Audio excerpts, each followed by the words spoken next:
And my parents are actually going through a divorce right now. Oh, wow. And that Don't tell me you're the...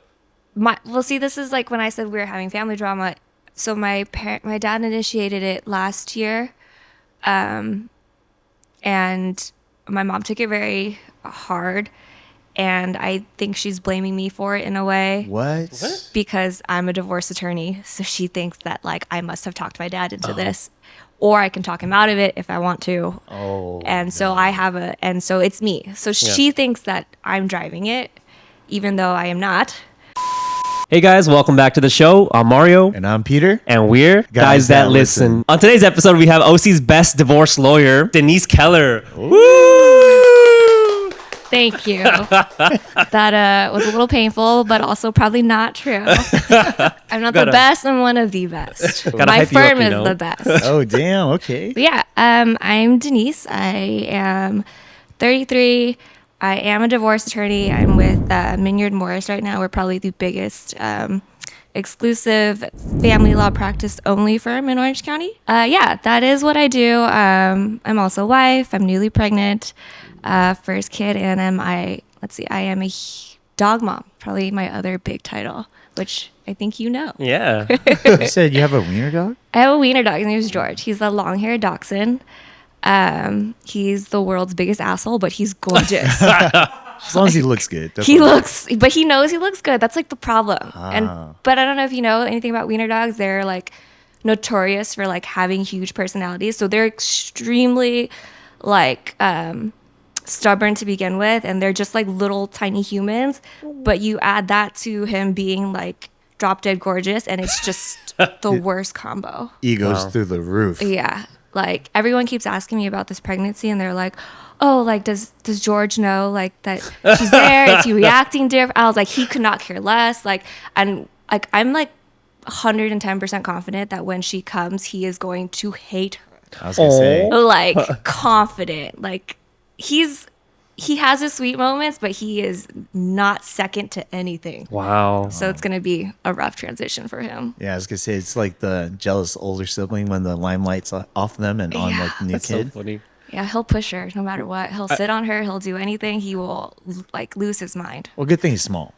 Yeah, bully he her is too much. small. I always find it interesting when people name their dogs after like people. Yeah. You know, like what inspired? So his name is George because my husband's first wiener dog was named Kramer because he was a big Seinfeld fan. So after he passed, when we got George, we kept it in the family. And the next one's Jerry. So we were thinking about that, or an Elaine. I thought an Elaine would be really cute if we got a girl wiener For your daughter? dog. I've thought of it. That's not bad. Really, Elaine. Biggest Seinfeld stands. My husband has vetoed that though. Okay. So he's going through a phase right now. We do not have any names picked out. He currently hates every single name. He's just What? nothing. There's like not a single thing I could throw out there that he will take right now. I think he's just I got a good in one for of those you. moods. Which one? Maria. Maria saying. Keller. Okay. Or Denise Jr. So he's trying to he wants to just name her D. And I was like, D what? He's like, D. And I was No, like, that's bad. You know how much very you creative. know how many kids will make fun of her in high school? Yeah. Like, Just don't name her Helen. I think you'd be okay. What's wrong with Helen? you don't hear it? No. What? Say her full name. Fair? Fair enough. I always encourage girls to name their daughters after themselves too. You know, like Yeah. we do it all the time. I plan to name my kid Mario. See, well, he wanted, my house, like, Asian name is B, and he also just wants to call her B. And I was like, You can't. I was like, B what? And he's like, just B. And I was like, Like B.I.? that's how You can I do spell B.I.. it. So he wants to spell it B.I. And I was like, no, like, that's a house name. Yeah. I was like, you can give her a name, like, B, like, Lily, Billy, Ben, anything. Yeah, and then just call her B. B. Yeah. Yeah. Like shorten it. But no, he wants B. And I was like, so we cannot agree right now. Yeah, He's literally picking letters.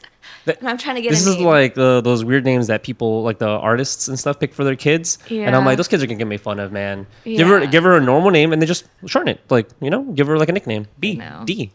Is B for oldest or B, middle? B was just because my brother couldn't say baby when I came Oh. out. I think everyone's got different reasons, but I feel like every, I don't know, at least Vit family, there's so many B's. Yeah, because there's B and there's Fee is for the youngest, right? Fee? The, I think it's the. Oh, okay. I have no idea because my younger brother's we call him B. B? Yeah. Yeah, it's But just like why? the second. It's just the second sibling. Really? Yeah. I thought so. Yeah, my parents explained it to me as the baby thing, but and then I know somebody else. It's because their name was B. I don't like Bridget or something, and so it was B. But I don't know Yeah. why the B Because I know thing But is there's didn't three. he? There's B, there's they, and there's fee. B. I haven't heard of. I've C. heard like siblings I being called think- that. Yeah, they, fee, and B. I really need to find out like the logic behind all that, because when you call people names in Vietnamese, it's really confusing, because like with your grandpa and grandma, depending on your mom's side or your dad's side, it's Yeah. two different things, right? I'm the But worst they at get that. called both depending on which kid is, Yeah. the grandkids are calling that. So for instance, like let's say my mom's mom, right? I would call her Ba White, right? Yeah. But my uncle from the same side of the family, his kids would call him her Banoit, Yeah. Yeah. even though it's the same grandma. And that's confusing because sometimes, well, especially now, my grandma has dementia, right? So she now is like listening to all these kids talk about Banoit and why, like it's the same. They're all Yeah, referring she's to her. like, "Is it me?" Yeah, Yeah. I'm Oh. just like, oh wow. I'm the worst with that. But I think from like an Asian like cultural perspective, it like lets you know right away. Mhm, yeah, Like it when does. you're talking about someone, are you talking about your like maternal grandma or your paternal grandma? Mm-hmm. Yeah. And the hierarchy of like the age thing, I can never get it. And I Yeah. always feel like I don't want to call somebody like bah, which means like because they're older. But then I Yeah. was like, that's so. But then I know it's also rude to not acknowledge their age too. Yeah. So it's like a weird like mix of like this Western guilt, but then also like trying to respect the Asian culture. Yeah. Because Is it polite if you still call them M? Like you clearly know they're older, but like, oh hey M, or is I don't that? know. See, that's the thing. It's like you want to do that to be flattering. Yeah, because Yeah. you know how you do that with like some older, like oh Miss, or Yeah, like yeah. you know, does that work in the same way? I don't know. And Okay. I think it depends on the person, I guess. And I think Mm-hmm. you would have to ask them if they're okay with it. Because I mean, I don't know. I'm not the authority on this at all. But like, I feel like it could be like disrespectful, right? I think it could be. Yeah. I feel like the only time you do that, knowing that someone's like older than you, it's like in a flirtatious way. Like if you, let's say one of my friends sees like Well, that's older exactly Vietnamese why I lady, asked. yeah, and it calls her M, it's kind of like he's like trying to flirt with her. Like, oh hey M. I mean, Like, M what is a you- bit aggressive. That's like littler than you or like Yeah, yeah. younger than you. Like G or something. It's like Yeah, yeah. different. Okay, G. But yeah. Like Matt, he does that a lot. Like so one of my buddies, Matt, he likes to, I guess in a way, like hit on like our friends' moms. So he went to like Adam's house, and then the mom came out. He's like, "Oh my god, Adam, I didn't know you had G." She's like, "Oh my god." So I mean, I guess like being called something younger in certain instances like work. Like that. Yeah. Could be flattering. Yeah. But I mean, I think you got to know your audience. I think I'll Yeah. go with G instead. Yeah. But the number thing is very confusing though, because it's not, I guess confusing is the wrong word, but for me, I'm really bad with names, right? Yeah. So already I just call them because you call them by numbers. You know what I mean? Like back high, back bad. So it means like 2, 3, 4, 5. So, going down the numbers as far as like, oldest to youngest. Yeah. But because of that, I don't remember their names. I just call them by the number. Yeah. Hey, You know what I number mean? one. Yeah, Hey, yeah. number two. Exactly. That's where it goes. It's like their identity is just like numbers to you. Yeah. Or at least for me. Like everybody has like a back high or back back. Yeah, exactly. So that's, to me, I'm like, oh, I'm never gonna learn the names. I'm just gonna refer to them as that. But also, you have certain names where it's like a nickname. Like when you have like uncles like short or something like that. They'll say like, oh, go nya. You know what I mean? Like the small one. Yeah. Oh, nya means Small. small. Yeah, small Oh, uncle. So okay. my grandma had she had 10, and then this is their actual name. It's not like I think they're like real Vietnamese names are these names, but she got to a point where she got to like, so number 9 and 10 are literally go yo and go new, which means like the leftover and the too much. Oh. Like that is literally like I think when you think about it, that's like what that means. I was like, oh wow, you just like gave up at the end. I was like, okay. Are you close to your family? I was. There's like been a rift recently, but I would say I was closer to my mom's side. But my mom's side's also very quiet. So we'll have like gatherings and stuff, but it's like really hard to, if I'm honest, to like have a conversation with them. So I wish I could see them more. And there's definitely been some drama in our family for the past like year or so. So I actually haven't seen my cousins or my uncles in about a year. Dang. Oh, wow. But I'm hoping they'll come to the baby shower, but we'll see. Oh. So yeah. What about the other side of your family? Um, some rift there too Oh, between wow. my mom wasn't always the biggest fan of that other side. But the great thing is, like, I just went to my cousin's baby shower last week, and I mean, our cousins always said it that whatever drama our parents had when we were growing up, it kept us from like hanging out. But ever since we've been older and we've been able to connect like on our own, like my relationship with them when I do get to see them is like great. I love that. So I want to see them more. I'd love to see them more. I think my dad's side of the family is super fun. I like obviously love my mom's side of the family. I want to see them more often. So family's big to me. I just wish I had more of it, even though I'm from a very big family. Did that lead you or inspire you in any way to like pursue divorce No, legal the whole, stuff? the whole divorce thing is just like life happening to you, and you kind of just, for lack of better way to say it, I just got stuck in it, right? Like, So how did you get into it? so growing up, my mom always told me like you should be an attorney. You like arguing with me. You like writing. You're so stubborn, kind of a thing. But like her windows are so limited. It's like either be a doctor or be an attorney. Those are like my options. Yeah. So I kind of disregarded it for most of my life. But then by the time I got through like college, or I was nearing the end of college, I was like, I had a sociology degree. I was like, what am I going to do with that? So I added a poli-sci minor to it just because it was easy. But I was like, I'm not doing anything with this. I was like, and then I think, Buddha, Yeah. he was studying for the LSATs. So we decided to kind of just do it together. And I was like, I have nothing to lose. I'll do it. I'll take the LSATs once and that's it. I did the same thing with the SATs. I hate those tests. I can only sit through it once. I only did it once. I was like, whatever I get, I get. So then I didn't do too badly. And then I just started applying to schools. And then a few gave me a scholarship, Chapman being one of them. Oh, nice. So at that point, I was like, I don't really have anything to lose to just try this. And so I just went with it. And it ended up being like my experience in law school was so fun. Like, Really? I don't know why. And I think I'm an anomaly, except for the group of friends that I made there. Like, we all kind of have agreed that our first year of law school, as hard as it was also very fun.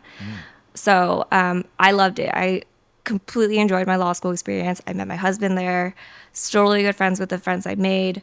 So I just really enjoyed it. But then when you're in law school, you're obviously doing your curriculum and all that stuff, which is just gearing you up for the bar. Then your experiences come from like your internships in the summer, and you've pretty much only got two, right? Your first summer and then your second summer. So by the time of my second summer, I had two jobs. It was bankruptcy and a family law firm. And I hated the bankruptcy one. It was also in Riverside. So obviously the family law one was super, like, way more attractive, way more interesting. And I kind of just stuck with them. And I stayed with them for the first 5 years of my practice. And so family law is literally the only area of law I know, which I think is like, some people, when you say, oh, my friend's an attorney or something like that, they want to ask me all these questions about like DUIs and criminal things and Yeah. like contracts and real estate. I was like, I cannot, I don't know any more than you do, honestly. Like, I cannot help you there. I was like, I only know family law. And it's a very niche area of law. So that area, I got you. Anything else, you got to go somewhere else. So, but yeah, that's kind of all I know. And I think I happen to be pretty decent at it. So I like it for the most part. It's like, you're kind of dealing with people when they're going through like the worst possible time of their life. So that part I don't enjoy, but at the same time, if you're looking for the bright side of it,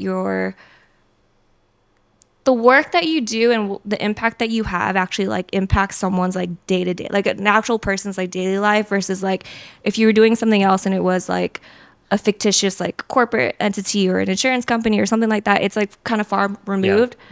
So it's hard on you emotionally because you are dealing with such an emotional concept or a client, and then at the same time it is a little bit more rewarding, but it's draining at the same time. Has it changed your views on love and marriage from before you started to now? It's hard for me to say that because it's like well, I've been doing this for like 7 years. And so, what, 7 years ago, you're probably like 25, 26 when you're coming out of law school. What do you know about love and marriage in that age? Fair. Right? Like, That's you fair. don't. So, I don't know that it's changed much. I think people always wonder if it makes you kind of jaded. I think to a certain extent, maybe, but it's hard for me to say because I don't know that I would think any differently if I wasn't a divorce attorney. Like for example, if I divorced my husband for some reason right now, I would never get married again, ever. Like I wouldn't do it. But I don't know that that has anything to do with the fact that I'm a divorce attorney, right? Like it's not like has to, doing the right? divorce would be that hard. I Yeah. don't know. Yeah. So I don't think that colors it any differently. Did you? Makes sense. I mean, now that you speak about like you never get married again, was your stance on marriage always like, oh, I'm down to get married, or was that something that your husband changed? I think I've always wanted to get married, but that's also like my personality type, right? Like I've always been in a long-term like committed relationship. I've pretty much like never been single. I'm like one of those Oh people. yeah. Yeah. Marriage was always kind of like something I was willing and ready to do regardless of it. I think and even before I was a divorce attorney, like obviously when Greg and I were studying for the bar, one of the subjects is community property. And we would talk about it and things like that. And I offered it to him. If he wanted a prenup, we talked about it. He's not a divorce attorney in family law either. So I mean we've had that conversation.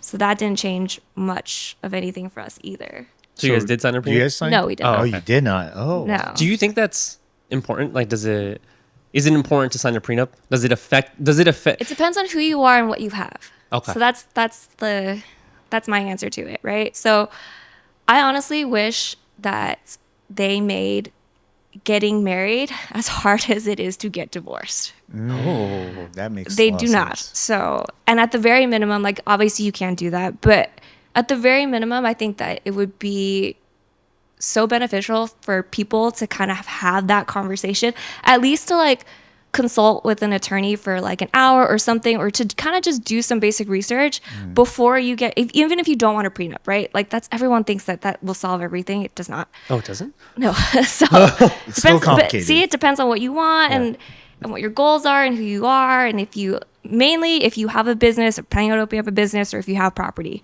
kind of a thing. Those are where the components kind of, I think, make a difference. But outside of that, like just having the basic understanding of like what community property law is and what will happen if you do this or this and that, you can kind of manage and clean up and keep your things organized along the way without having to get a prenup, right? You just need to know what the rules are. And I don't think a lot of people understand that. And so by the time they get to me and they're divorced, like 10, 5, whatever, 20 years later, they're like, one of the reasons they're super upset is because they're just like, oh, I had no idea. Like that Yeah. if I mix this, or if I sold that, or if I put this in this title, or like, that's not mine, just because it's like, no, it's not. Like they don't get that. Is there a simple way of explaining exactly what community property is? Oh yeah. I mean, basically it's anything acquired during marriage. That's Okay. not by gift or inheritance, right? So anything that you got gifted or you inherited is your separate property. But the thing is, you have to keep things clean.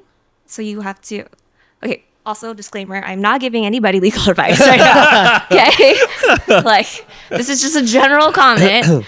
But yeah, separate property tends to be like things that you've acquired before marriage or after marriage or by gift or inheritance, right? But then you can change titles to that, or you can change the character of that. Like things can happen, it can get messy. You can lose that separate property character of it by doing like dumb stuff, right? But what do you mean by dumb stuff? Like putting each other's names on stuff, or what is dumb stuff? So many things. Oh man, if I ever get married, I'm gonna talk to See, you. that's the before. thing. So for all of my friends personally, when they're about to, get married or something, I will have a conversation with them. Really? Or at least I try to, right? I want to, especially for those who have property or who have a business, like I want to make sure that they understand, because I'm like, they're my friends. Like I want them to know, like, but they will most often come to me anyways and ask, like, should I get a prenup? And then we have that conversation anyways. No, that makes a lot of sense because I have property, have a business, and my dad told me specifically, hey, like the only thing I ask of you, I don't care who you marry, just get a prenup beforehand. Yeah. You know, because there's a lot of stuff we built like as a family and everything too. But I thought it was just all I needed was a prenup. But you're telling me there's more?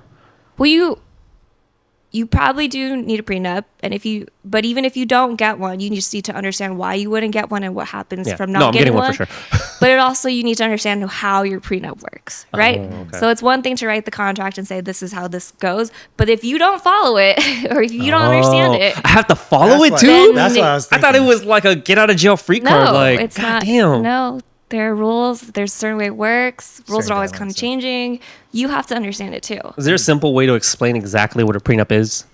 It's just a contract that your California law has its own set of rules, right? Community property, all this stuff. Like if you don't have a prenup, when you get divorced, it's going to go this way. Yeah.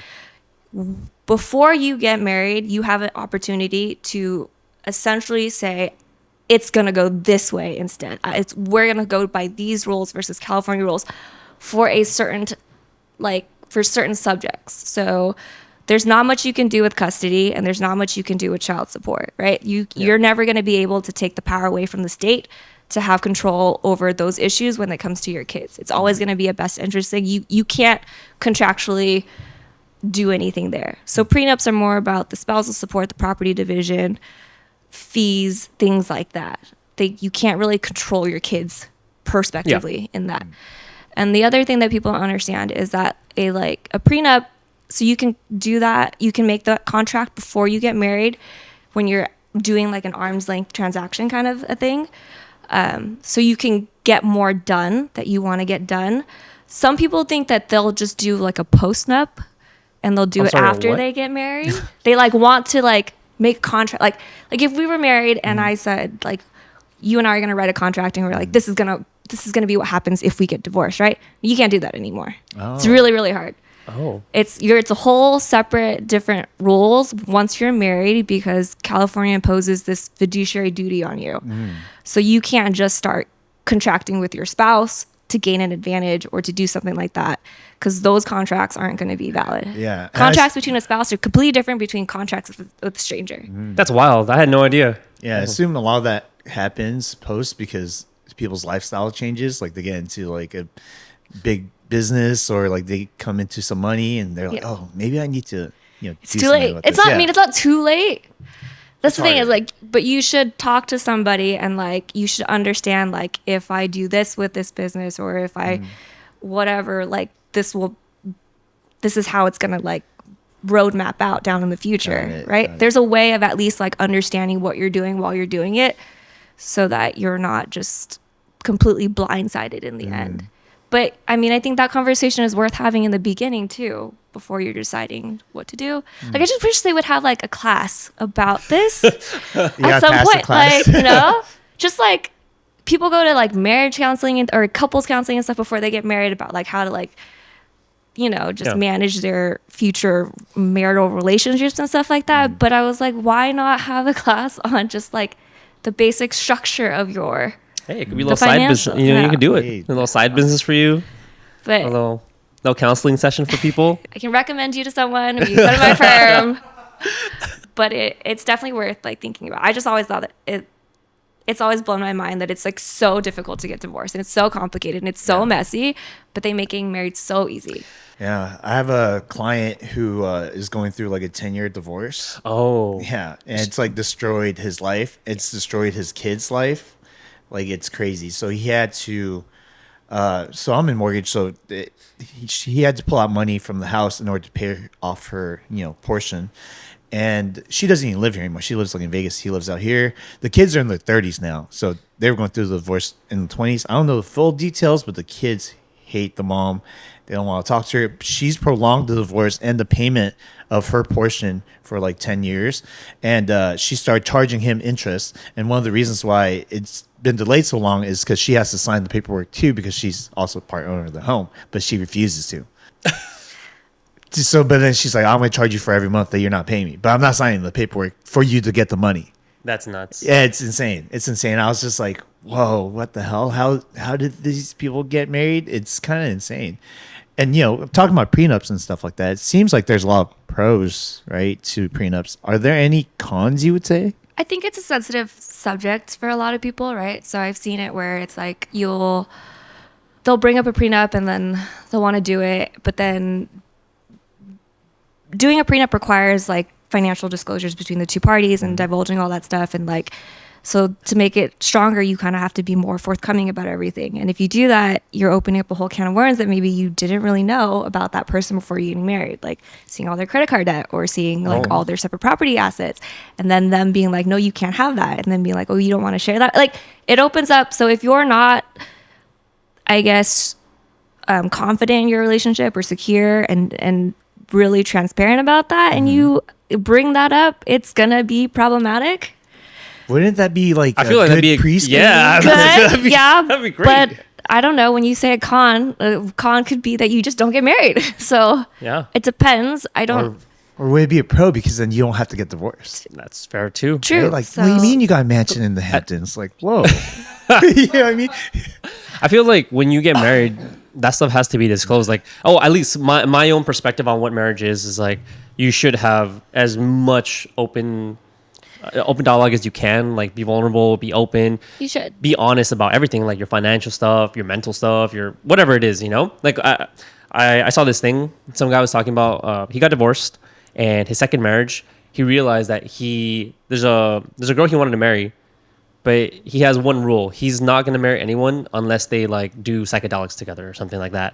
And it's because for him, it like makes him vulnerable and like really opens up to who he is. Okay. And it's a clause that he decided on, you know? wow. And I Clause. was, like, not a real clause, Oh, but it's I was like like- something where it's like, I can't marry someone unless we do this. Yeah, that, even that if it's wouldn't just be once. contractual, but okay. Yeah, I was like, wow, I don't really? think California's gonna force that one, but sure. But there's this like openness to it. Cause I get why he would want to do that. Cause there's this openness to your personality, who you are. Yeah, who you- vulnerability. like, very much who you are as a person. And that kind of like seems like what you open up when you do a prenup, where you have to share all this financial information that maybe you keep closed before you marry someone. But I feel like you got to be open about all that stuff, right? True. But another thing that I guess a negative when you think about it is people think that why are you trying to start off your marriage looking at the end? So I think it sets a negative tone Yeah. to it, and you're like anticipating the end already. So for some people that's like taboo, or they don't want to like even think about that, because you shouldn't be planning the end at the beginning. Oh, I see. And that's like one way that people look at it, where it's like a negative. So it just depends on the person. This is why I tell any girl that I'm getting moderately serious with, I'm like, hey, just letting you know, we're gonna have to sign a prenup eventually. You start off, you need to tell them from the beginning. Yeah. And if she sticks around for it, good. Yeah. But So outside of marriage, what I remember reading this law in high school. So my memory sucks, by the way. So I remember if you live with someone and you're in a relationship for X amount of years, and even though you're not married, there is a certain like liability you have to have for the other person, like for lifestyle or If you like haven't been financially. married. Yeah, even if you're not married. Yeah, even if you're not married. Do you know what that's about? yeah, so it's interesting you brought that up. I'm blanking on the name, but some people used to think that it's if you were living together for 10 years or whatever, and you acted like you were married, but you were never actually married, then California would automatically make you married after 10 years. My parents thought that.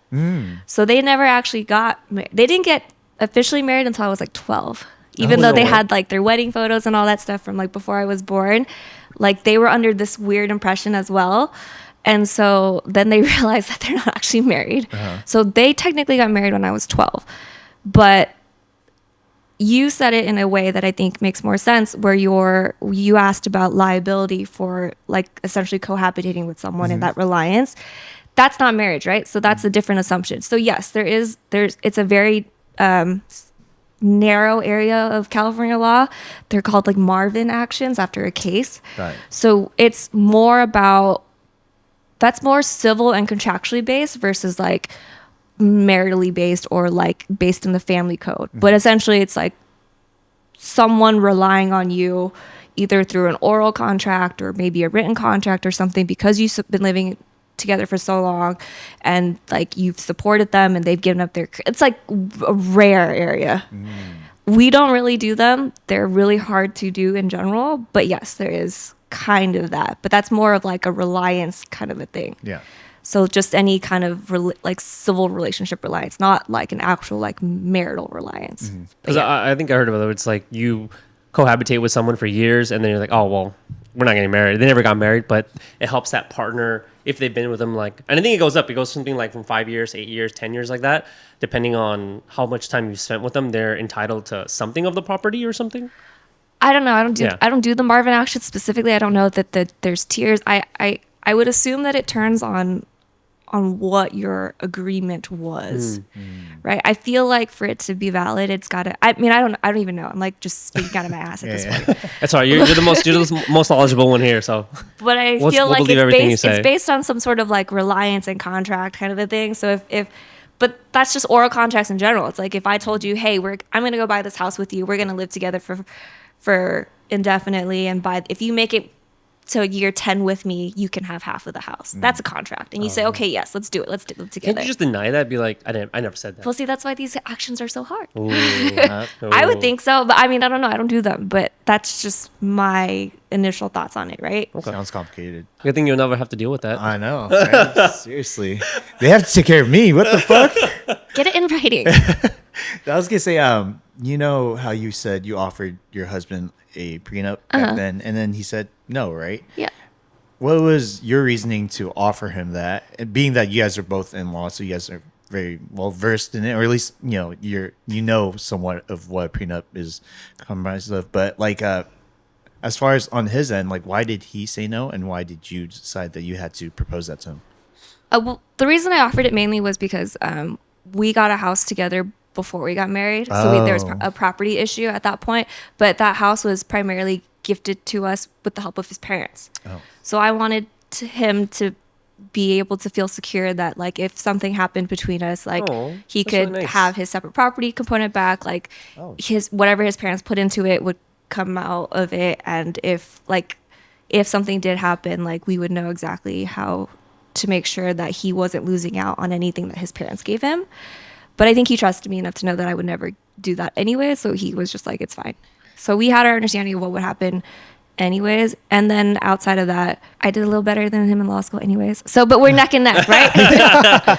Like he does earn a little bit more than me, but barely. We've been neck and neck for our entire careers for the most part. We don't really ever plan on opening up a business or other things like that. I just wanted him to have the option about the house. Got it. Okay. That makes sense. It's funny that you said that because I actually had a client who like we've been talking for like 2 years and he was not married and he wanted to buy a house. And then eventually he got married and I told him about, community law in like California and stuff like that. And he was like, you mean she's gonna be part owner of this too? Like my wife? I was like, yeah. And he was like, so you're telling me I have to go get a divorce and then buy the house? And I was like, what the hell? And he was dead serious, like they had just gotten married like 6 months prior. And I was like, whoa, maybe you should not have gotten married, And that was just like one of the things. It was just like a bunch of other things. Like he had inherited some money. And he was like, okay, so now what? Does she see my bank account stuff? I'm like, dude, I'm not a lawyer, bro. Like you're talking to the wrong fucking person. I know you're emptying out your dirty laundry on me, but like, whoa. Answer is yes. Yeah, I think so too. She's entitled to all those records. Yeah. Is there any specific red flags that you've seen in these divorces where you're like, oh, you could have probably prevented this from 1,000%. Oh, really? Yeah. Any That's why it's comes to like, mind? well, just examples like that, right? Like when you buy a house, if you had a separate property house before you got married and you wanted to keep it separate, like I said in the beginning, so community property is anything acquired during marriage. That includes your earnings. Yeah. So if you are taking your community earnings, anything you earned from your job since you got married, and you're putting it to pay your mortgage on your separate property house, you're now creating like a pro tanto interest for the community in that house. Wow, that's crazy. Wait, so let's say, so just things like that, right? Yeah. So if you really wanted to keep it separate, you should have just have found a way to fund that with your separate property on its own. Like rent out that separate property house and let it be completely self-sufficient on its own, and don't let any of your community stuff touch it. Like it's its own LLC, owned by LLC, and then like Doesn't have to be an itself. LLC, but just if you just had rented it and it completely covers itself with the rent. Self-sufficient. Yeah. if I had a separate property and I included it in a prenup, but I still had a mortgage on it and I got married and the earnings I was earning, I was using it to pay that house. Your prenup would have to Include that? define Oh. that your earnings during marriage would not be community anymore, that they would be separate, and that anything contributed to your separate property house, including your earnings during marriage, because they're now separate because of the way you wrote the contract, Wow. then that would be okay. All right, guys, marriage is a scam. Peter, you were right, Peter. That's insane. Okay, so I have a question for you. So I assume before you guys get married, we will all have a conversation. Yes, 100%. You don't have to worry about him. me. I'm chilling. That's why I said we have like different viewpoints because I don't want to get married. He doesn't want to get married at all. He doesn't want a dog. He doesn't want a cat. He doesn't want kids. He doesn't want a I wife. don't think he said he didn't want it. You were allergic. It's different. Yeah, he's allergic to I marriage. actually do like cats and dogs, Yeah. but yeah. No, yeah. Marriage is just not something that I've been about for a long time. And even when I was about it, like I realized as I got older, I was like, is this really what I want, or is this what society tells me that I Yeah. should do? And I realized, oh wait, actually no, that's not what I wanted. So that's why my viewpoint is different now. I'm more concrete on it because I understand that naturally that's not what I want. Yeah. Yeah. And that's totally fine. And honestly, I think it's actually very smart. Thank you. So I have a question for you. Because in mortgage you do talk to a lot of people, and there are a lot of people who are married and divorced and stuff like that. I've talked to a decent amount of people, strangely enough, that have been married more than 3 or 4 times. Yeah. I'm assuming there's a lot of data and numbers that goes into family, specifically divorce law, where if you get divorced, let's say once, how likely is it that you'll get divorced twice? I don't know. I'm not a big fanatic about the statistics of the divorce rates and things like that, but I don't know. I feel like from my perspective, I think it's a personal thing, right? Like the person that's going to get married multiple times and do that to themselves multiple times that's just them, right? It's not like doing it. If you're willing to do that a second time, you're probably going to be willing to do that a third time. But then there's the people who are, I think, more like me. If you tried it once and you're not going to ever do it again, then that's it. You're not going to go for round 2. But if you go for round 2, you might as well go for round. I don't know. I don't know. So you never had like repeat clients like, oh, hey, Denise, I'm back. There are repeat clients. Yeah. She got that on retainer. There are definitely repeat clients. People are just hopeful, right? People. That's a great way of putting it. That's like totally fine, and it's okay to be a romantic. Oh. It's okay to also not want. You can have that quality of a relationship, like I think what you want, without having to like legally bind yourself to it as well. So there's like people are just different, and so it's not my place to say that it's a numbers game or it's a stats or if it's a specific type of I don't know. I can't really comment on that. Can you comment on some of the more stranger things you've seen in the I practice? knew this question was coming. Some of the crazier stuff you've seen? Divorces are just wild. Okay. So there's this one case I heard about. This was before my time at this firm, but I did hear that there was a multiple day trial, a DV trial, so domestic violence trial, that involved a squirrel. A squirrel? What? A squirrel. I think the story was that part of the allegation of the domestic violence was that the wife had like a pet squirrel that would like come every day to the house, and she was like close with it and stuff. And the husband did a bunch of he was the violent guy and did a bunch of things to harass her, and then one day there was the dead squirrel, and but like the whole trial was like, was this the squirrel? Like, was this her squirrel, or was this just a squirrel? Like, I don't know. I think that's what it was. I've heard about it. I don't know. It's like folklore to me at this point, but our firm has talked about it. So there was the squirrel trial. Let's see. There was a blowjob DV as well. How do you What? Wait, Yeah. violent? They bit it off? No, no. It was like the exact opposite. It was like, Huh? What's the opposite of that? it was the man filing a DV claim. One of his claims, it was one of them, but obviously the most like prominent one that stuck out to us was that she would force him to have it every like day at like 4 a.m. or something like that. Whoa. And he just like couldn't like. Wait, so this client's single now? No, just kidding. They actually, they got back together. So Oh, what? Whoa. What? That's crazy. Maybe, That's crazy. Wait, you said they're back together? yeah. Oh, he was like, damn, actually, that No. was Actually, actually you a know good what? relationship. I should call her.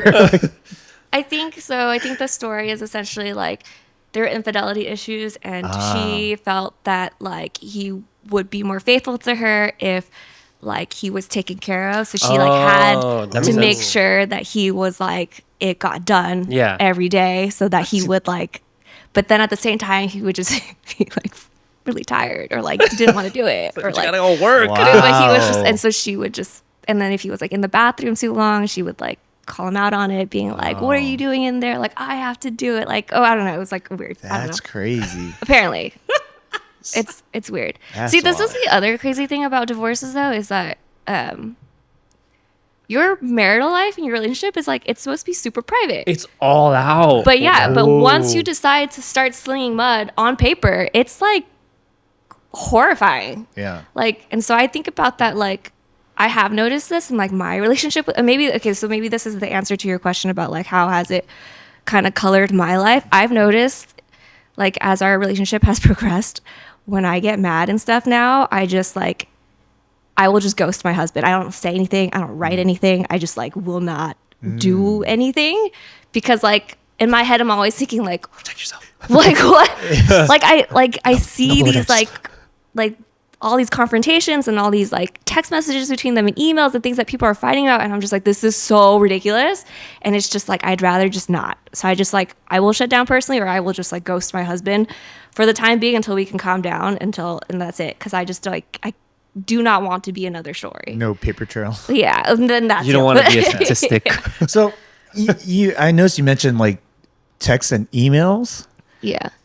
They're rare, right? So Yeah. it's not every divorce that's going to require that. A lot of divorces are completely normal, and it's mostly just about dividing your finances and figuring out things with the kids. I think when all that emotional stuff comes in is when there are kid-related issues. So it's like that's when you're, the quality of you being a parent, abusive or mentally like stable, how you talk, how you communicate. That's when all that stuff kind of comes into play, or when it's like a domestic violence issue. I see. But for most people, no, your like emails and text messages do not really get out for Okay. the most part.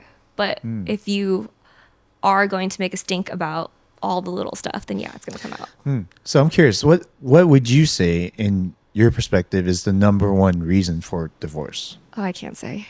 Really?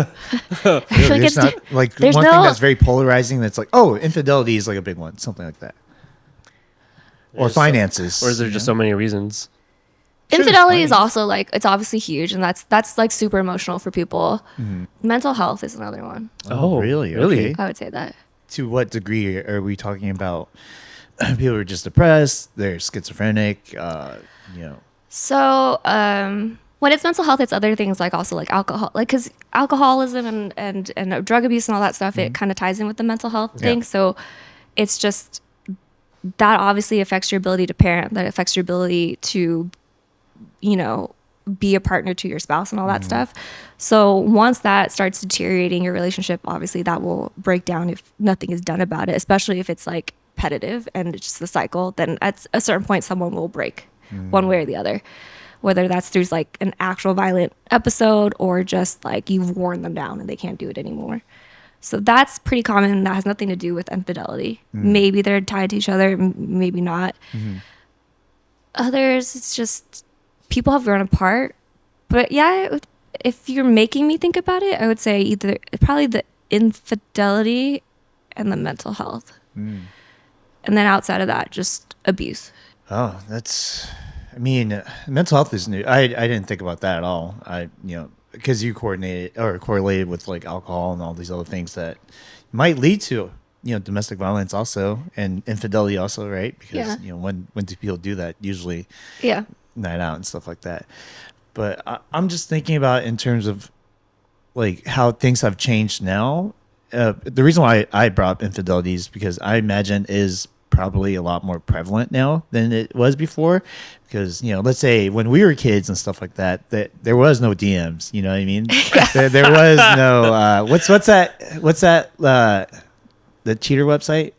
Is it a cheater website? Yeah, it's like for high profile people. You go on there because you're trying to cheat. What? Yeah, something's list. I forget, Marie's list or some shit like that. Yeah, a bunch of people got outed. A bunch of like politicians and stuff like that. They outed all of them. Like some hacker got into the. I've never heard of website. this. Yeah, Oh my God. yeah. So like a bunch of people were like cheating, high like upper high power people, and all their accounts got outed. And This is like what you go and find other people there, or what? yeah, you find people who like just Want to get- cheat? Yeah, Cheaters want to cheat with other cheaters. yeah. I guess I don't know if they're all cheaters like on both sides, but one of them is at least a cheater. Wait, is it a platform where someone outs the cheater, or is it No. a platform for them to find To go on and cheat. Oh, To Yeah. go on cheater dates. Yeah, Wow. basically, yeah, I guess that's transparent at least Mm-hmm. for the yeah. other party. So weird. All Yeah, right. interesting, right? But now it's like it sounds terrible, but cheating is more accessible. It is more accessible, but yeah, and I think, but social media also has an impact in that same way. If it's we're also comparing each other all the time, right? So in the same way, it Dude, affects a single yeah. person's like mental health about like how happy you are with this or that, or how content you are with things. It must also affect someone who's married. Ooh. Yep. So I gotta ask you this: when you're doing these divorce cases, how often do you go through their social medias? Often, if I can Okay. find Oh. it. So the reason why I ask you this is because this is my own personal observation. Is that I notice couples, or especially married couples, who will talk about each other like frequently, extremely like frequent. Yeah. Where I'm like, damn, every fucking post, every other day is like a post about your significant other, how beautiful your relationship is. Usually not too long after I see those relationships fail, and this backstory behind them is pretty terrible. And to me, it seems almost like as if they're making up for something. Overcompensating? Yeah, overcompensating, like, oh, I love this person so much. It's like love bombing, but through social media, Yeah. basically, So I was looking at your last episode though, and Mm-hmm. it was it did feel kind of bad though, because you brought on Leia, and she was Leia. Was that your last episode? Leia. Wait, yeah, the marriage therapist? Yeah. No, that was a while ago. That was a Oh, okay. So Yes. it popped up as the first one on the thing, and I was like, oh my god, I have to follow her. And I was like, she was like going through this like 3.5 year divorce, and I was like, oh, now you bring on the divorce attorney. no, that's not why we did it.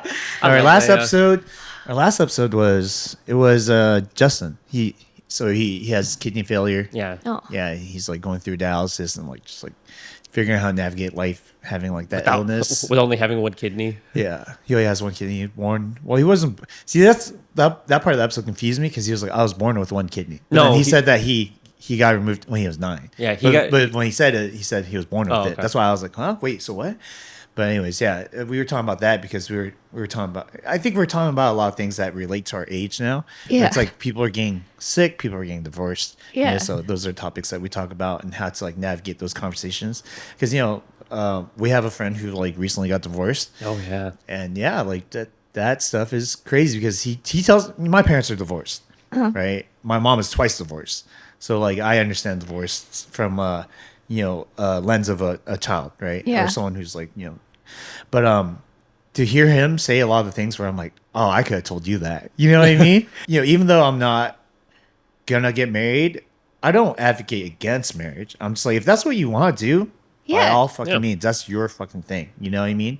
But he was saying some stuff to me when he was married, and I was like, you know what? I don't think that sounds like good. I don't want to be that friend who's like doubting their marriage already. I was one of his groomsmen, Yeah. and already I'm like, I don't know, bro. Like that doesn't sound like you guys are gonna last. You know what I mean? But Yeah. I'm not gonna bet against you because I want the best for you, and I hope it works out. But at the same time, I'm like, oh man, maybe you should think about this a little bit more. How long were they dating before they got married? They were dating for a while. They were dating for 6 years, and they were married up until just this past year. So it was like 10, 11 years total they were together. Okay. So it was a while. And he's paralegal. Funny enough, yeah. Have your views on being married and like getting divorced changed, or have they always been the same? Well, they've changed because I am married, not because I'm a divorce attorney, right? Yeah. Like now I understand what it's like, and you're in it versus like watching it from the outside. It's a little bit different. But if you're asking about from the context of like my work, I don't think so. I'm more asking like, what are your views on Yeah, just what's marriage and Denise's divorce? Yeah, opinion? your personal views. I'm for marriage, I think. I get why it's an institution. Like I definitely do. And I don't want to say this in a negative I'm not trying to like comment on my love life or my husband's life. So take it with the grain of salt. Yeah. But when it's hard, it's hard. I guess this is why divorces are so messy and so difficult. And I do see this as like the benefit of why this is so difficult is because it forces you to stay in it. Like you cannot give up, right? You literally have to give it everything you've got. But that is, I guess, the whole institution of marriage. And it's like you can't just take the easy way out. And earlier I was like talking about like how my go-to thing is kind of like ghosting and like just so I'm definitely like a fight or flight. Like I will just like leave. Like if I can just get out of it, I will get out of it kind of thing. Like take the easy way out versus like stick into it and like have it out and work it out, which is not good either, right? So I think that is one benefit of being married is that you cannot leave. Like or it's very difficult to leave, but that's like I guess the point in a way. What does that stem from? Your like flight response? What do you mean? Where does that stem from? Your flight response? Oh, Like, I you just don't know. leave? It has to be with my parents, right? Yeah. It's like my big fear is being exactly like my mom, but I am exactly like my mom. And my parents are actually going through a divorce right now. Oh wow. And that Don't is tell me you're the. well, see, this is like when I said we were having family drama.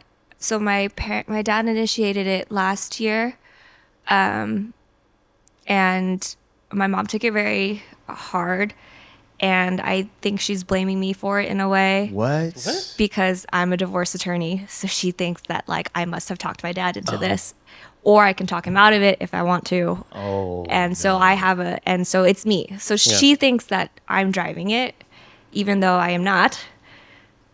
But also like I did, like so I gave them both a separate email with like recommendations on like you should go with one of these 3 attorneys or you should go with one of these 3 attorneys. But then when my dad asked about it, he didn't ask me like if he should get divorced. He asked me like, how do I do it? I said, contact this attorney kind of a thing. So the fact that I had anything to do with it is like I'm to blame. And so we haven't spoken in the last like year or so. I don't even think she knows I'm pregnant. Oh wow. But yeah, it's a fraught relationship right now. I don't know that it'll change anytime soon. Like we were talking about this other friendship and relationship I had and about like, you hope that people will eventually realize, that maybe they were wrong and say sorry or things like that. My mom is not that person. But also I am like very much not that person too. Like I have to work on it like all the time. And the biggest motivating factor of me trying to be any better is that I don't want to be like her sometimes. Like she is an amazing role model. She's great. She's a badass. She's like the smartest lady in the room. She's hugely ambitious, great worker, like so many things that are just amazing. And any one of my friends who have met her, and they all know her because she is actually an amazing woman, but she's got a temper and she's very like, she's got her blinders on and once she sees something, like that's it. And she's just like tunnel vision and her truth is her truth, period. Oh. Kind No of one a could thing. change it? Yeah. So it's just weird. Like I went to a fortune teller last week, actually. Like one of those Asian ones, Yeah. like your parents did that. No, not really. Really? But I've seen it though. So my mom is like kind of into it. And so I've heard these like stories kind of growing up. And she's like the year of the cat or rabbit, which is this year. And Oh, then that's my year. it's a bad year for you. Oh. Sorry. What? Really? Your year is always your bad year. Oh, really? Yeah. Fuck. I feel like every year's been my year. You're almost done. Okay, almost there. Yeah. I think it ends in February. Next year's the year of the dragon. So she's kind of always told me that when I was born, that the fortune teller told her that our signs, like, or our stars or whatever, don't align, and that we will always like bump heads. And we do bump heads. We have the exact same personality and exact same temper, but I just like about other things though. So I'm like the perfect 50-50 match with my parents. I like all the things my dad likes. I'm like playful, social like him. I like drinking like him. Like, but I have my mom's temper. I have her ambition. I have her stubbornness. I have all that stuff. And so we bump heads all the time. And she told me that like she hates yellow gold, but she always had this like yellow gold ring with the dragon inscribed on it. And she said it was because the fortune teller told her that if she wore this, it would help like our relationship not be so like fraught. And she had to have it until I was 18. And I think after I was 18, she dyed it back to white gold, but she still kept it. And then, so that stuff is like just curious to me. Like, Yeah. I don't know if that's why our relationship is the way it is. Yeah. But we were really close for a long time up until the incident last year. And then now that I'm having our daughter, she will technically be born in the year of the cat as well. Oh wow. So I was like super nervous, not nervous, but just like, obviously it's like in my mind. So I went to go see a fortune teller about it, kind of a thing. You gotta get that ring. Yeah, well, he says he can't say anything yet until he knows when she's like born and her actual birthday and time. But he said for the most part it should be okay. But like his takeaways for me from that session last week was he told me to relax, and he told me to say sorry to my mom, and then he told me to leave my husband alone. Those were like his big 3 takeaways. I was like, okay. But so we talked about my mom a little bit, and he said that she was like a queen in her past life or something like that. Oh, wow. She says that both of our personalities, she says, even though you're females, she was just like, I am 70% male and she is 80% male. Oh, So we're both very like dominant in a way. And so he was just like, she will never say sorry. So he was like, if you want a relationship with her, he was like, you have to do it. He was like, whether you're right or wrong, he's like, just do it. Just do it to get it over with. And I'm just so much like, no, absolutely not. So we're both kind of, I don't know. I'm still like kind of struggling with it. You seem like the Yeah. kind of person who does extend olive branches, though. That hasn't applied to this, though. And is your dad not talking to you either? No. So I'm talking to my dad, and my mom made some very nasty remarks, Yeah. and it got to a point where I just like couldn't take it anymore, so I blocked her. And then she tried to get at me on email, so I blocked her again. And then she tried to get me on that Facebook Messenger, which I just like, another reason why I'm off social media. Wow. But then there was an incident between the two of them, and she ended up getting arrested. So my olive branch was that I bailed her out, Yeah. Oh, And- That's wow. fair. That's good. all that stuff. But obviously she's still my mom, and I love her and all Yeah. that stuff. And she made one, after I like had bailed her out and helped with that, like she called me and pretty much she said sorry, but in the context, but then immediately followed it with, will you write my character letter for my criminal case, kind of a thing. So I was like, sure, which I did. And then after that, she kind of said, if you want to talk, I can talk. But then she called again to yell at me about something else. And so I haven't talked to her since then. So it's kind of just like, I don't know how much more I can extend if I'm not going to be met really halfway. And I don't think that limited interaction that we had is enough. Yeah. And I'm also like I'm like, my husband's point is like, I don't know that he wants our daughter to have that volatile of a relationship with like her grandma, right? Like, it's already hard enough for me to deal with as like a grown ass adult Yeah. and trying to process. But like, if it's like a little kid and not understanding like why grandma's angry at them 1 second to the next, or like how she can like cut her off 1 second to the next, like, I don't want to have to be responsible for explaining that to her either. So I don't know that we're really sure, like, as a couple, that we want that right now in her life. Are your parents, are you first generation? Yeah, so my parents weren't born here, but Doug and I were. My brother and I were. Oh, okay. But your parents were born here? No, they weren't. Oh, they were born in Vietnam. Okay. I asked because I always notice with my friends, especially my Viet friends, that there's very similar stories in the sense of trying to talk to their parents, and it's the tunnel vision, Yeah. you know. And it's like, especially with the moms sometimes are very set in their ways, and there's no talking. Asian moms are ruthless. Yeah. Ruthless. And it varies. There's some who are just like, kind of that part we said, like 80% male. Like I've noticed with my friends, the ones who have issues speaking to their parents, and you come from a place where it's like, hey, you've developed this kind of different mindset, and you have this education, and you're kind of willing to like open up and like do a back and forth, apologize when you need to, talk about things, be vulnerable. Like, you know what's right and kind of what's wrong, in the sense of like this kind of like, you know, new age kind of way of thinking. and you try and bring that into a relationship with your parents who have, let's say, more old school thinking, who've grown up in a different country, who've had to hustle here and like they've developed their own patterns of thinking, and there's no bridge. Yeah. There's no meet me halfway here, or even meet me 3/4 of the way. Like I'll go a little extra mile. And the thing you said, where someone tells you just say sorry, because they're not going to change. Dude, that is always the advice. That is literally always the advice. And from my own experience of hearing, because I don't have that kind of experience with my parents, but from my Asian friends telling me, it's like they'll apologize and they'll say sorry. But they didn't do anything wrong. They didn't do anything wrong. And it's so... I've seen some people do have the experience where their parents change, but majority of the time, they don't. Yeah. And it's so sad to me. Like, I hate it. I hate... Because like my experience with my parents, like they've changed. Like in the same vein where you said you don't want to be like your mom in a lot of ways, I'm very much 50-50 my parents.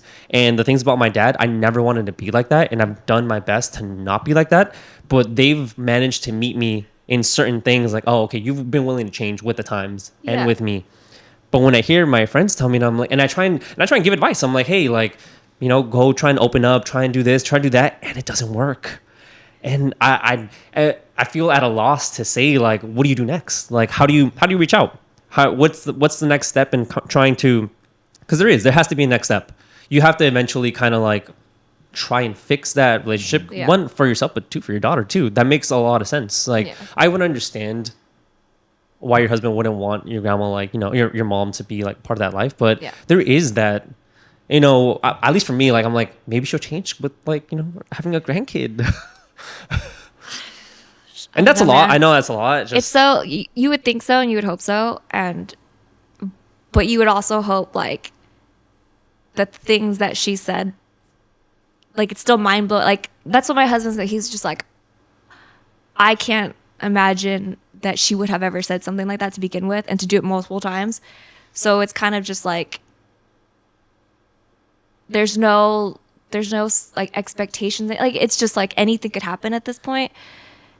And I do feel bad because I don't know how to fix it either. Because I feel like if I say sorry, like, then I'm just kind of condoning it, right? Like, she won't change. Yeah. And that's like, that just like bothers me. Like, I cannot have her think that like that was okay. But so it kind of, right now, it's unfortunate, but I think it falls on my husband to kind of navigate it.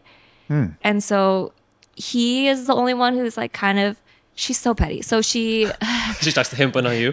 Well, so our birthdays are 6 days apart. My Yeah. husband and I were 6 days apart. So for the last 2 years, she did not say happy birthday to me or anything like that. But on his birthday, 6 days later, she texts him and says happy birthday. Oh, wow. Tells him that they should go get lunch or something because then she's busy and all that stuff.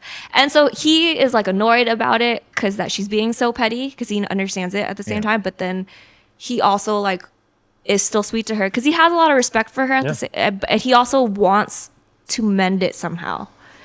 So he's trying to figure out, he's keeping that door open, but it is a lot of pressure on him, and so it's kind of falling on him right now. Is she lashing out? I'm assuming she's lashing out because of pain, right? Because she's hurt. I think so. That's what I would assume. Yeah. It makes sense, especially if she's a super competent, go-getter, very smart mom, like, to have that happen in like the later years of your life. I'm assuming she's hurt.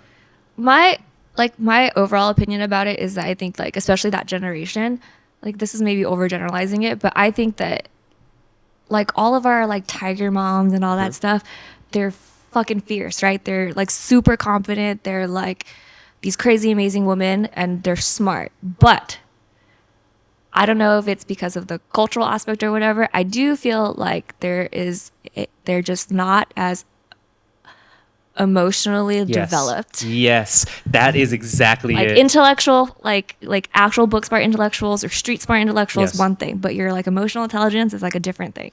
And in like this culture, it's like we're huge on like emotional development and like sensitivity and all that stuff. And that's something that like we value and we are constantly thinking about, but for them, I don't think it's there. 100%. We've actually talked about this with other guests too who have immigrant parents, and it feels like, especially with immigrant parents, there is this stunting of emotional development. Yeah. That, and for obvious reasons. You live in third world countries, you go through war. There's other things that your brain prioritizes instead of like developing the emotions you need to like have these kind of like difficult conversations. Yeah. And it's a struggle with like all of us. Like I seen it in my own parents, and I've tried to like help them out where I can with different issues, obviously.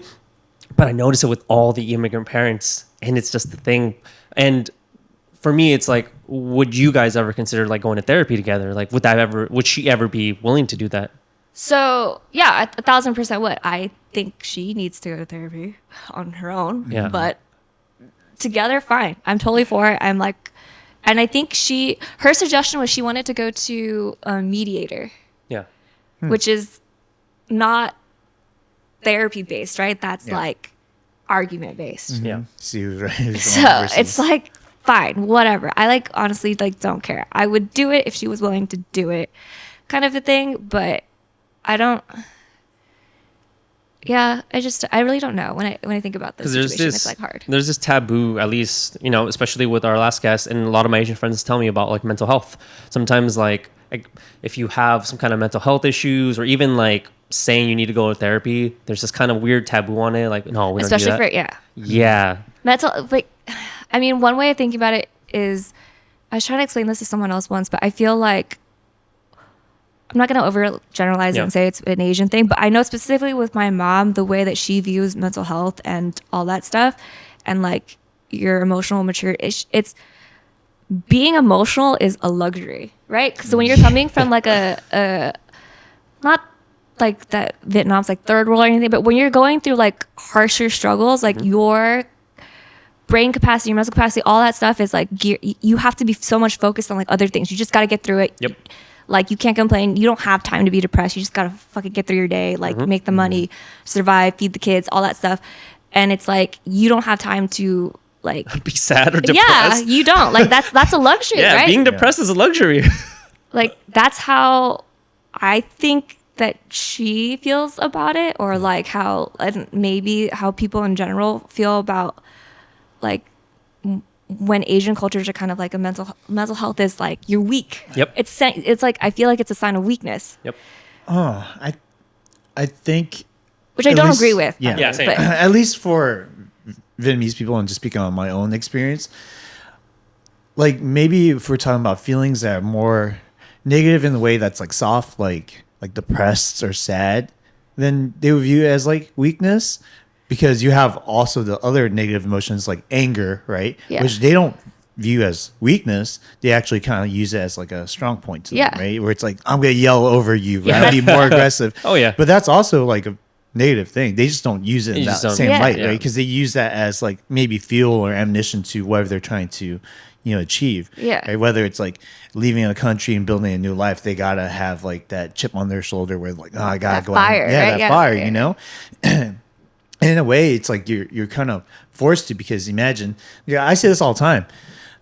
If I had lived the lives that my mom and dad did, knowing what I know, I probably would be depressed. Like it's hard. I spoke to my mom about because we went on like a boat recently to spread like my cousin's ashes out in La Jolla, and everyone got seasick because the boat was fucking rocking like crazy.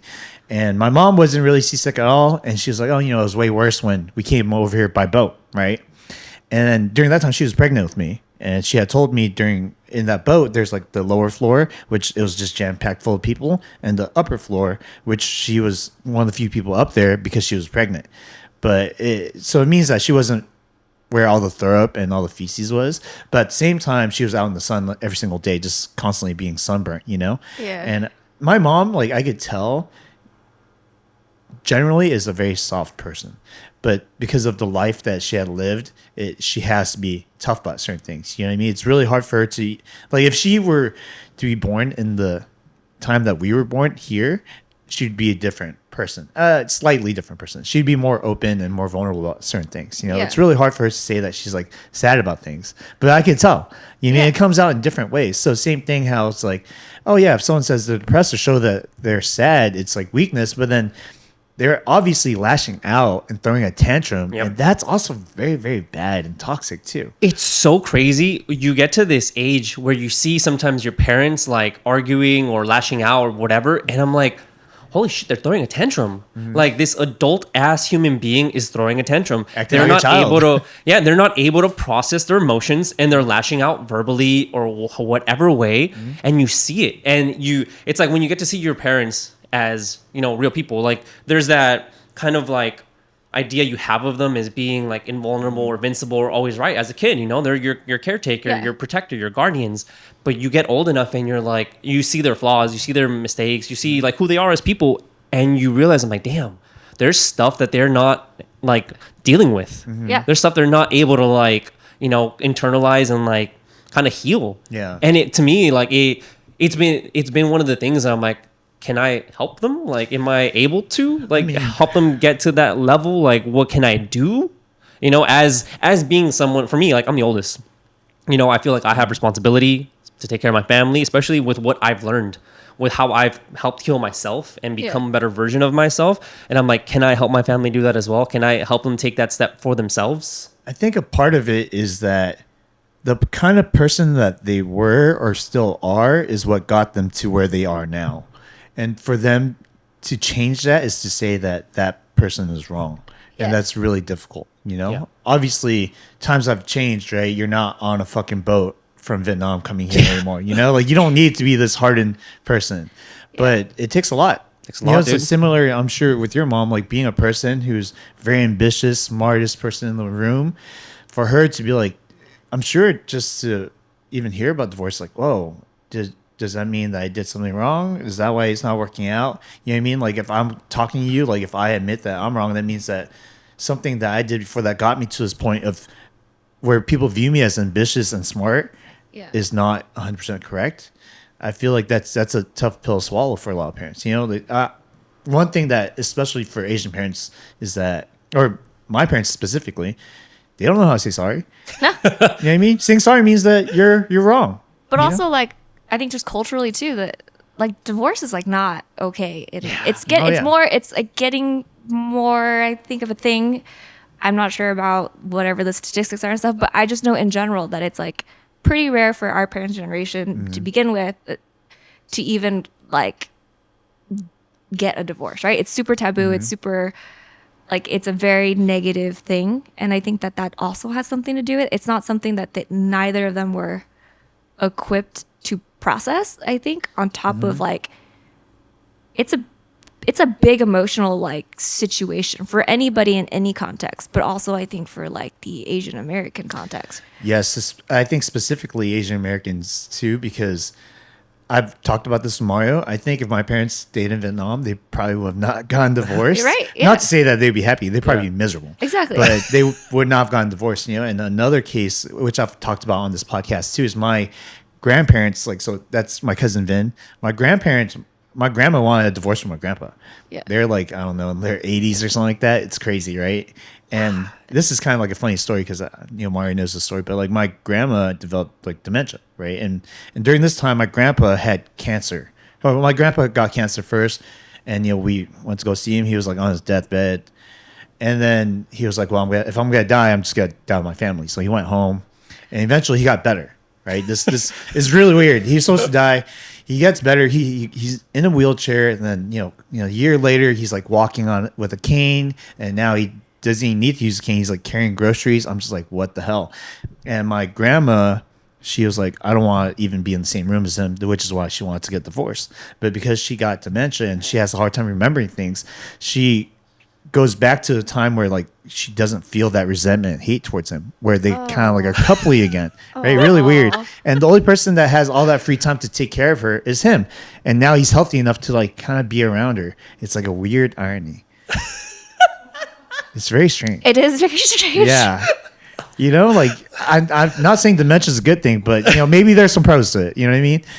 Are you advocating for dementia here? I'm not advocating for it. It's not like I could push you to get dementia. You know what I mean? But also at the same time, like the fact that my Ignorance grandma is bliss. Yeah. I guess in this case, you know, it's not like she's trying to be ignorant. It just so happens that the condition is causing that, right? And you know, again, going back to what I was saying about my parents, I do not think that my grandma would have even considered the idea of divorce had she not come to America. See, that's What? like, that's Yeah. like kind of goes back to the comment about like I mean, I believe like that is the institution of marriage, right? Mm-hmm. It does this. It like forces you to stick it out through like thick and thin with this person and to like not give up on them.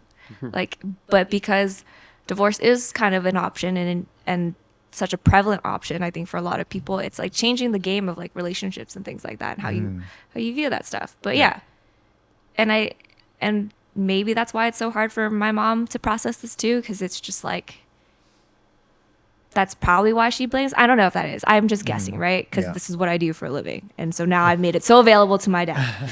And so it's my fault. But had I just stayed out of it or whatever, Oh. then like they would still be together. How Yeah, is your dad, that's- by the way? How's he doing? He's doing good. He's focused on. So my grandma's kind of going through the same thing where she like recently had a fall, and then like we found that she had all this cancer everywhere, and we kind of thought she was on death's door, and then she her one last wish was like to go back to Vietnam, and like she wanted to kind of be there. But so to get there though, we kind of had to incentivize her, be like, you need to eat, you need to like actually get better, like you have to be healthy enough to travel. So she just got better and slowly got better, and then she did make it to Vietnam, and then she wanted to come back here though because all of her kids are here, so she doesn't actually want to die there. Yeah. So she's been here since, and my dad's just been focused on her and taking care of good. her, and she's like kind of doing better. So outside of that, I mean, it's good that he has her, and yeah, there was like some guilt from my dad for a while, and he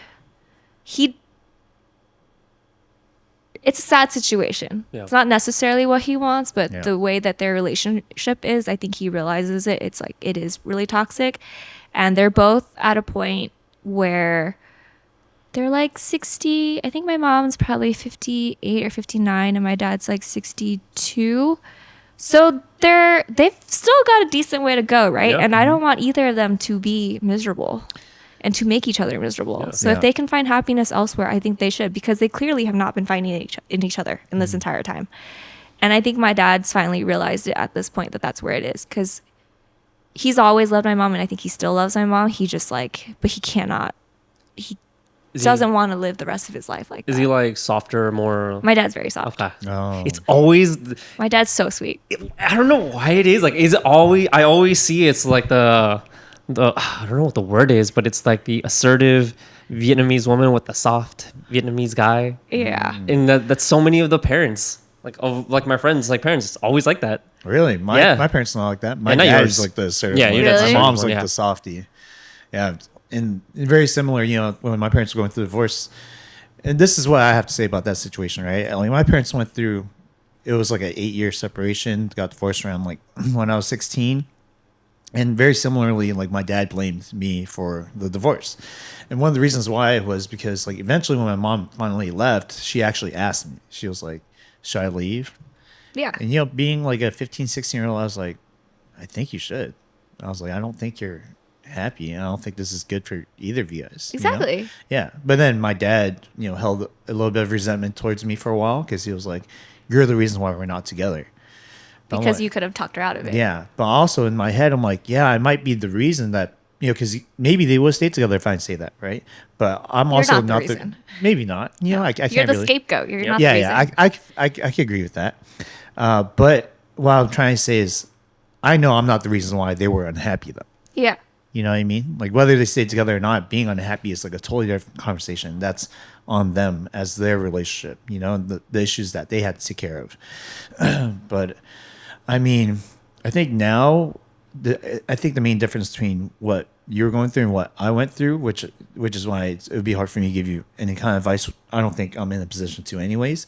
But what I had to deal with my dad holding that against me, very similar how your mom's holding it against you.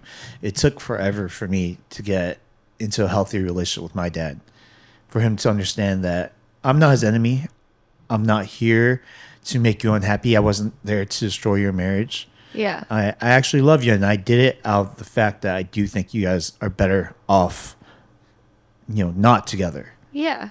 And it's weird. The way I approach it now is I just smother my dad with love. Fuck. Yeah, it's like this is my way out because I you know, I have siblings, right? And they don't know how to deal with him because he'll throw like tantrums. he'll just go out of nowhere and be like, "What the fuck are you doing? Like, you don't fucking love me. You don't give a shit about me." And like, I don't know if your mom does that, but yeah, my dad will do that, and I'll just, in a way, kind of treat my dad like a child and just smother him with love. I'll be, "Oh, Dad, you're so funny. Like, you think it's my fault? Come on, See, I'll give him a kiss on the forehead, and then like he'll shove me. I'm like, oh, please, you don't mean that. And then he after a while, he just gives up. He's just like, like he'll be like, you're so annoying, and he can't do anything about it. And at first it took a while for me to build that thick skin to not let those words affect me. Yeah. Because at first, when he would say shit like that, I would be defensive. Be like, it's not my fault. What are you talking about? Like, you really want to argue about this? And I got to a point where I was like, oh, actually, me being correct or not doesn't change how he feels. So I approached it in a way where it's like, how can I make it to where he can't even be mad at me, even if he tried? It would just make him look like a lunatic, right? And holy shit, that's fucking genius, Peter. Yeah, and that's what I did. And then, yeah, it's impossible for him to get mad at me now. And then my parents are always, or my siblings are always like, oh, your dad just likes you more. I'm like, no, I'm just not arguing back against him. You know what I mean? I'm just like, okay, this is negative energy. Let me just divert it to something else. And yeah, but I don't know how it's gonna work out with your mom. Every family's different. We categorize as like Asian parents and whatnot. Mm-hmm. But this is also from 16 to now 36. It's taking 20 years to kind of get to this point. So I was gonna say, you were dealing with this at 16, but how long did it take for you to get there? I mean, I would say our relationship became more like that within the past like 5-6 years. So it took like 14 years, but it's gotten better because my skin is getting thicker, meaning like he still says stuff from time to time, Yeah. And while it does bother me to a certain degree, I'm able to check myself and like be like, hey, like, remember what you said. Like, don't argue back with him. Run around the ring. You're already winning. Time him out. Smother him with love. That is like some next level, dude, like, right? Is it maturity? really? I guess that I am not. I'm just not there. Yeah, it's really weird because like I'm amazing, giving this guy kisses on the forehead. He's like he wants to act like he's not enjoying it. He's like, but I'm like, you ain't that mad.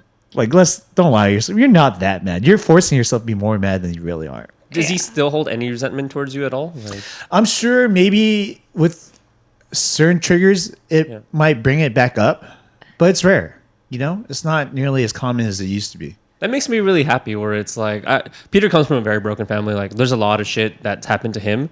To get to this point, it's like, damn, like, I love that. Mm-hmm. I always feel like there is the capacity for change for anyone. Like, no matter what kind of lifestyle you had, how you've grown up, even if you've come and you have this whole other mindset, like, there is like, and I think it sounds fucked up, but we have the responsibility, even though they are older and they're supposed to be our parent.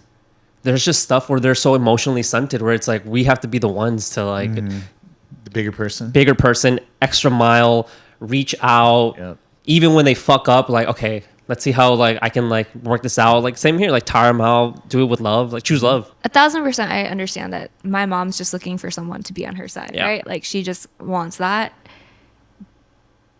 But she's wrong. So it's so hard. We'll get back to this conversation a year from now and see where it goes. Right? So it's like, that's not the point. But I know that's not the thing. point. It's like, I have to be big enough where I can like I can let what she says roll off and just take it for what it is, and it's just her lashing out, and whether it's true or not true. Like, but for me, I'm at a point where I'm just like, you fucking said it. Like, here it is in writing. I can read it over and over and over again. Like, look at all the stuff you said. Like, that is like so abusive in a way, and it's like, and I'm supposed to forgive you for like it. Just I think this is my own projection on just the very brief amount that I've like learned about you and everything too, but you're about to become a mother. I know. There are things, your child's obviously not going to be right. There's not, being right or wrong is not the point. Yeah. There's things where you're going to have to be like, oh, okay, they did this, you have to choose like how to like act with them, choose love, be a mom. Yeah. And I think that kind of applies to your mom too. God, you, the fortune teller, and my. I think it kind of does, where it's like clearly she's lashing out, she's saying stupid shit, she's wrong. Yeah. But that doesn't matter because at the end of the day, it's like being right or wrong is over here. Like trying to like develop and have a relationship with your mom is something else where it's not going to matter what's right or wrong. And I know for you it's different because like you said, you are like her, you I know, know. being right or wrong matters to you. And you're a lawyer too. Like I assume you're more logically based. Like the way you think is, you know, it matters whether something is correct or not. But in certain situations like this, especially with like being a mom or having a child, and you know, having a mom and being the person who's more emotionally developed, doesn't Yeah. matter if you're right or wrong. I know. The high road. It matters how you it matters how you manage to cultivate those relationships. Choosing to be petty. I understand Yeah. that. It's a choice. That's good, guys. That's solid. Wait, so did you see that in Korea? It's like a really big thing. Is like they ask you what your MBTI is. No. Yeah. So I did my test last night just to like prepare or Yeah. whatever. But if like I think you guys spoke about it in one of your other episodes or whatever, you both know what you are. Yeah.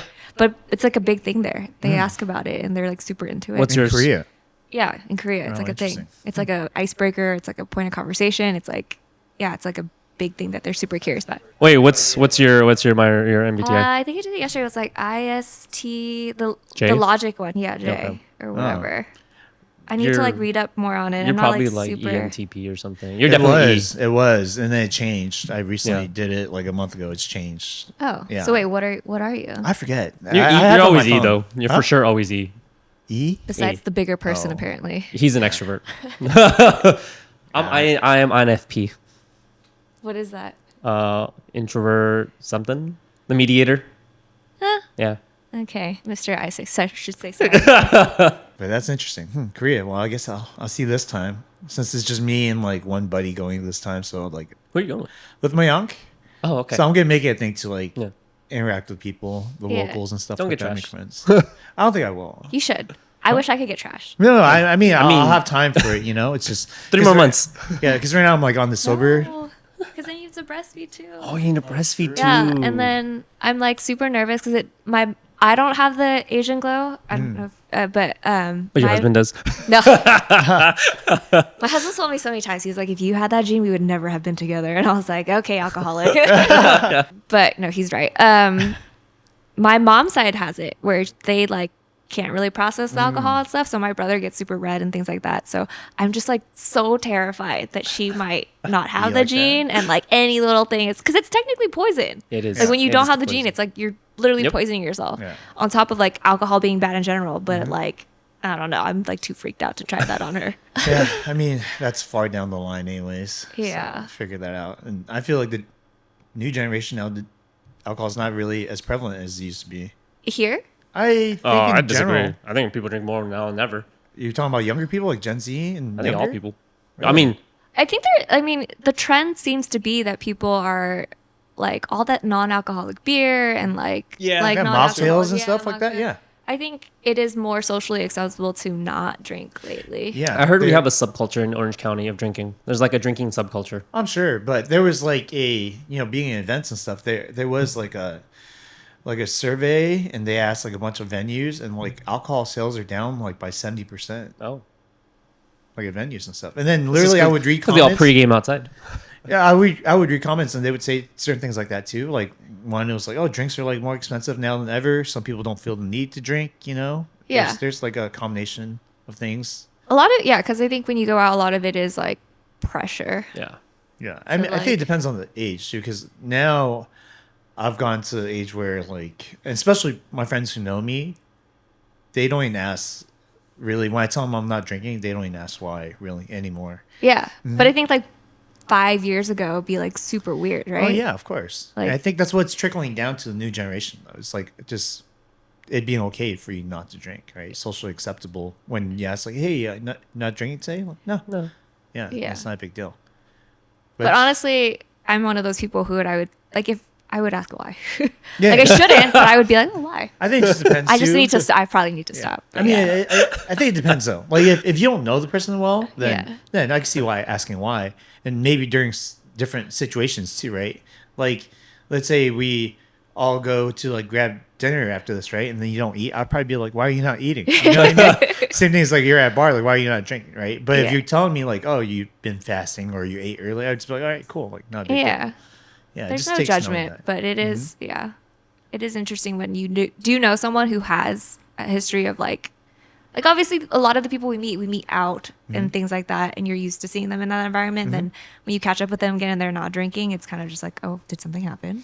Well, catching up is different. I think I would ask why for a lot of things if I'm catching up, right? Yeah. Not just the reason why you're not drinking. Like, oh, you're on a diet. Like, why? You know what I mean? Like, is it weight loss? Is it muscle gain? Like things like that. Or like, oh, you're meditating. I probably asked why. You know, there's Yeah. there's definitely gonna be whys if you're catching up. But as far as like someone that you don't have to catch up with, and they tell you one time, especially at this age, if you're adults, it's gonna be okay for people to not really. It push should be okay. It should be. Yeah. When this all happened, like obviously people would ask me and stuff like that. But even before that, I think like after COVID, there was like a month where like, where people like would be like dry, whatever month or something. Like I would take a break and like just not drink. And then, but people would have just assumed that I was pregnant. Oh, really? It's Right? that time in your life, you know? Right? Because Yeah. when you're a girl and you've been married for a while, if you're not drinking all of a sudden, it's like people are suspicious for like the wrong reasons and things like that. So I made sure when this time came around, like I remember I went to one work event and it was like a beer event, and I like had a can of like the zero alcohol Heineken Oh, like in my duels. pocket and would like dump out their beer and pour in the other beer, because it would be so weird to explain why I wasn't like my that's so coworkers funny. would instantly be like, she's pregnant, and then that would circulate like or something like like I was so nervous about like them knowing. That's so interesting. My friends have been conditioned to know that like I go on these stints of like no alcohol. Yeah. And it's just literally just because I want to. Yeah. And now they don't even like really ask. So like, Which oh, is good. That's like Yeah. a healthier habit, but I guess I was an alcoholic or something. You so are. suspicious. I mean- you are. You are. I mean, I drink a lot too. It takes a while to kind of break that like stigma. Yeah. You know, because like I'm the guy that I think last time I saw you, I was drunk. You know what I mean? I think I was like outside Densa Phone or something like that. You were drunk? Yeah, I was drinking right outside Densa Phone. We had Oh. a bottle that we were passing around outside. Yes. Yeah. Not when I saw Yes, you. that's when I saw you. So Yeah. it wasn't the naked man in the parking It was lot. not the naked man. No. That is. I remember we were drinking. Yeah, That's when we would go to Din Tai Fung after the last night was at commissary. Yeah. Wake up Saturday morning, go to Din Tai Fung, order a bunch of Jameson shots. we emptied out emptied out the restaurant. bar. Yeah, they ran out of Jameson, so we had to go buy a bottle and drink out in the parking Yeah. lot. Not even the parking lot. We were at the trash can, like drinking. It was on the little chairs and stuff. Yeah. Okay. So I mean, that's how we were, and now even the guys who drink all the time, they take breaks and they understand. Yeah. As you Because get like, older, don't get me wrong, we neglect our health still, but to some extent, we're trying to be somewhat like responsible because we understand like if there is any longevity in drinking, which sounds kind of crazy, that you kind of have to take care of yourself sometimes. You know what I mean? Like people who are out 3 or 4 days after a hangover, they're not drinking. They're just too fucked up to do anything. So they're like, okay, maybe I need to like. It kinda keep hits in you check. so much harder as you get older. Like it's so hard. Dude. The other thing I learned with this journey with like her and all that stuff is like we definitely take our health for granted. Oh yeah. 100%. How did you figure that? Well, Well, you were pregnant. it's kind of just like, so I think earlier you mentioned there was someone else on the podcast and they had like one kidney or something like that. So now that like I'm going through all this with her, it's kind of just like at every point you're just making sure like, do you have like 10 toes, 10 fingers, like just like the basics. And then one of the things on so there's like this anatomy scan that comes at the 20-week mark, and it's like a big test where they measure like the brain, the heart, like the length of her like femur, and like all this stuff. They check for the kidneys. Someone like, and there are all these posts with these like, so you're kind of following along on these different boards and things like that, with like weekly updates and what moms have questions on, or all. And like there were like quite a few posts about like, went to my anatomy scan, only has one kidney kind of a thing. And I'm like, this is a thing. Oh my god, like but it could happen. And it's just like so many things could happen. Like it could. There's literally so many things that could happen, and that's like the stuff that they can catch. And then once they're born, there's all the stuff that they can't catch, and then the things right out. Like it's just like to be normal and like healthy is like, so it's like, it's kind of like amazing how many things have to line up for that to happen. Are you scared? Are you excited? Scared and excited. Okay. It was like I was like kind of holding my breath for the first, I think up until like the last month or so. I until I passed the anatomy scan was like a big thing for me.